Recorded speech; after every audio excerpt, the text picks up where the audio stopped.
జగన్మోహన్ రెడ్డి గారు బాబు గారు 30,000 ఎకరాల పైగా ప్రభుత్వ భూమి అని స్పష్టంగా చెప్తూ ఉండాలి, కొన్నదొద్దు అని ఆ రోజు చెప్పాడు. తర్వాత ఆయన అధికారం 5 ఏళ్ళు చంద్రబాబు నాయుడు గారికి ఇచ్చారు కాబట్టి సహజంగానే ఆయనకు ఛాయిస్ ఉంటుంది, ఎవరు అధికారంలో ఉంటే వాళ్ళు ఛాయిస్ కాబట్టి దానికి మనస్ఫూర్తిగానే మద్దతు ఇచ్చారు.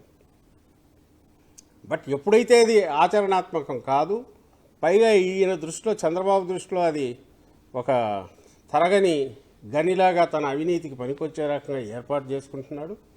ఆయనకు ఒక క్యాపిటల్ కట్టాలనే ఉద్దేశం లేదు. ఆ క్యాపిటల్ ఎంత ఎక్కువ ఖర్చుతోగానే మొదలుపెట్టి ఎంత దీర్ఘకాలం నడిస్తే అంత ఆదాయం ఎక్కువ వస్తుందని దీంతోనే చూస్తున్నాడు తప్ప, ఒక కామదేవునిలాగానో ఒక అక్షయపాత్రలాగా చూస్తున్నాడు తప్ప రాష్ట్రానికి ఒక మంచి క్యాపిటల్ అండ్ ఒక గ్రోత్ ఇంజిన్ లాగా పనిచేసే క్యాపిటల్ లాగా ఆయన ఆలోచనలు లేదనుకున్నారు. గుర్తించాకనే ఈ మార్పు అనేది ఆ రోజు అనుకున్నారు. ఇప్పుడు అది ఫర్దర్ ఇంకా డీప్ పోతుంది. ఇప్పుడు ఆయన లెక్కల ప్రకారమే 2 లక్షల కోట్లు ఇదే అవుతుంది అనుకున్నప్పుడు అది ఇప్పుడు 45,000 కోట్లు ఎంతతో ఆపితే అది బెటర్ కదా. 45,000 crores ఎంతో వాటెవర్ ఇప్పుడు పెడుతున్న దాన్ని అక్కడితో ఆపేస్తే ఆ మేరకన్నా సేవ్ అవుతుంది. నువ్వు పెట్టే ప్రతి రూపాయి వృధా అయినప్పుడు ఏ రూపాయి దగ్గర ఎక్కడో ఒక చోట మనం ఆపించడం అది ప్రజలందరి బాధ్యత. ప్రధాన ప్రతిపక్షంగా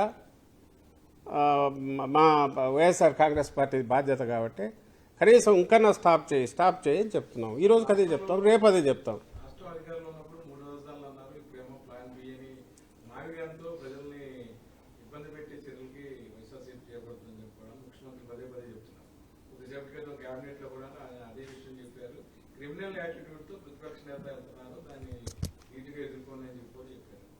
అంటున్నారు కదా,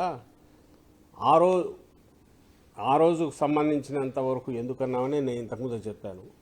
ఈ రోజైనా ఆ రోజైనా రేపైనా రాష్ట్ర వనరులను ఎంత వీలైతే అంత ప్రొటెక్ట్ చేసుకోవడం, రాష్ట్రానికి వచ్చే ఆదాయాన్ని జుడిషియస్ రియల్ ఏదైతే అవసరమో డెవలప్మెంట్కు, వెల్ఫేర్కు, దానికి ఫిల్ఫరేజ్ లేకుండా ఇచ్చేయడం, రాష్ట్రం సర్వతోముఖంగా అభివృద్ధి చెందేట్టు చూడడం, ఓ బ్రహ్మాండమైన గర్వంగా చెప్పుకోగలిగిన ఒక క్యాపిటల్ కూడా అందులో భాగంగా కలిగి ఉండడం, దాంట్లో తప్పు లేదు. అదే